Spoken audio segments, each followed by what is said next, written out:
Can Bruce and Jack Napier save the wayward Jackie from the clutches of Derek Powers? Well, let's hop into the pages of Batman Beyond White Knight issue number 5 and find out together, shall we? So then, picking up from where the last issue left off, the most unlikely duo ever, Bruce Wayne and the holographic version of Jack Napier, the Joker, are still tooling around in the brand new flying Batmobile. Their goal is still the same as it ever was, and that is bring Jackie Napier home to her mother, Harley Quinn. Granted, that simple quest has gotten a lot more complicated recently, as Commissioner Barbara Gordon hijacks the Batmobile's communications systems to get our two heroes up to speed on everything she learned about Warren McGinnis's murder. Batman is still desperately trying to keep Barbara at arm's length, and that also extends to the new Robin Duke as well. Barbara clearly desperately wants to get back to the way things used to be, with her taking the role of her father Jim and Bruce still doing the Batman thing, but it's clear that Bruce, with all those years in jail, has had a lot of time to think and soul search, and he just doesn't want to have them play out the same old destructive pattern over again. In fact, he says that he corrupted Jim in his time as Batman, which is a hell of a thing to admit. Now, in the beginning, I joked about how Batman and the Joker have basically become the new dynamic duo, but this issue certainly has a lot of fun taking that idea to extremes, with the Joker basically giving commentary to Batman infiltrating the Powers building. They're not there long before they eventually end up stumbling upon a bunch of secret files that not only prove Derek Powers' hand in the murder of Terry's father, Warren, but also the fact that Warren, before his death, was working with the FBI to try and bring Powers down on treason charges of all things, something that Jack has a hard time wrapping his brain around until Batman says, believe it or not, war profiteering isn't actually against the law, and that whatever Derek is actually doing with the new Batman and the GTO is much worse than even they could possibly have imagined. They also don't have to work too hard to find Jackie either, as she actually ends up finding them. She had been recruited by Derek at the end of the previous issue, and well, all of her anger is just boiling over right now. She wants her Uncle Bruce to suffer for abandoning her, and for once, Bruce actually ends up digging really deep and giving her the talking to that I'm sure she's only wanted her entire life. He says that he's sorry for leaving her and her brother and her mother, and that it wasn't the mature thing to do, but it's something that Bruce has been doing his whole life, keeping people at arm's length. He also says that he never intended to lie to Jackie about her father, both the Joker sides of his personality and the Jack sides. That he only wanted her to live a normal, peaceful life, and that if she truly does want to get to know the best parts of her father, then well, she should really ask Harley about it, because she knows him better than anyone else in all of Gotham. It's a genuinely sweet, genuinely tender scene that ends up getting ruined by Power security team making the scene, forcing Batman and the Joker to flee deeper into the facility. It's there they end up finding the Project Hangar from the previous issue, wherein Derek Powers is using all of his stolen tech to try and further militarize and weaponize the Batman symbol for himself, something that understandably truly sickens Bruce to his core. Even though he and Derek hadn't gotten along back in the day, he always thought that they wanted the same things. This also means that the two Batmen of our story are free to have themselves a little stare down, but Bruce is quick to remind us that just because he's older now doesn't mean he's any less of a detective. He riddled out a long time ago that this new Batman was Terry, Warren's son. Why? Well, because Batman realizes the same look on Terry's face is one that he's had many times when he's looked in the mirror, the look of a sad, despondent man, angry at the world and trying to make sense of a parent's death. And Bruce now officially finally has 100% undeniable proof that Powers was indeed involved in Warren's murder. The very thing that Terry started working with Powers in the first place to try and get his hands on, meaning that he doesn't have to keep up the charade any longer, and the two Batmen can briefly join forces to try and help Bruce escape. In fact, hey, during the super scuffle, one of Terry's batarangs ends up knocking Powers into a bunch of green goo, which instantly mutates him into a horrifying, blighted monster. Well, geez, that train was right on time, wasn't it? All this extra excitement and revelations, though, mean that poor Bruce ends up having another panic attack like he did at the beginning of the series. With no other options and their lives in mortal danger, Jack ends up assuming control of Bruce's body, something that I guess he could have done this whole time, which, you know, makes Bruce more than just a little bit suspicious. What follows is a truly hilarious and creative action scene wherein the Joker has to get used to using Bruce's more athletic, muscly body. And now, because the tables are turned, it's actually Batman himself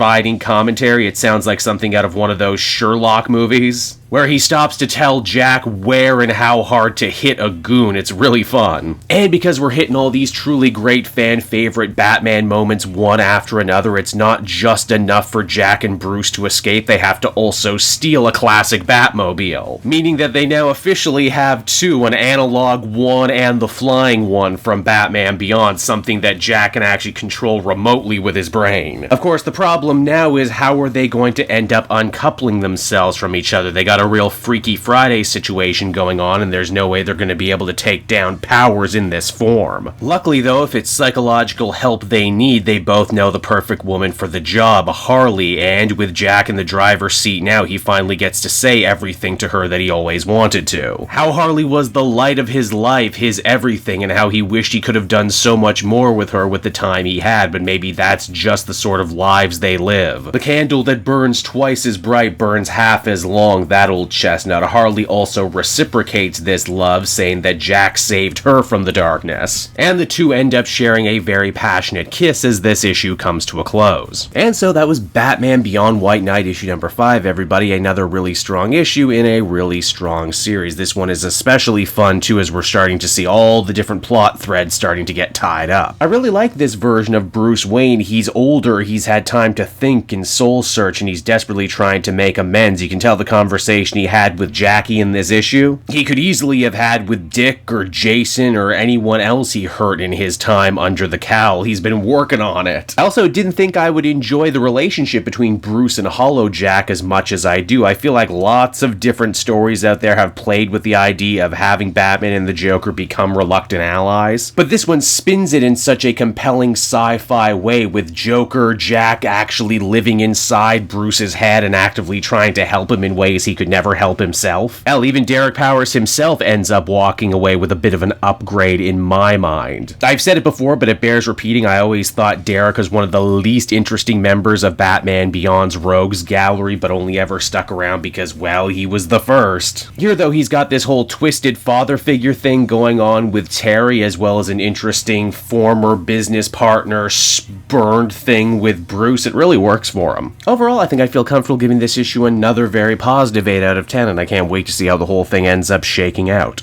Hey there everyone, Kate Joel again, and I just want to thank you so much for watching to the end of the video. It means a lot to me. And hey, if you enjoyed the book I covered in this issue and want some comics of your own, might I recommend Book Depository? It's my #1 place for shopping for comic book trades. You get a great price, and if you use my link down in the description, you'll actually be helping me out at the same time. You get something, I get something, everybody wins, right? So until next time everyone, I've been Joel, and I will see you in the next video. Bye-bye.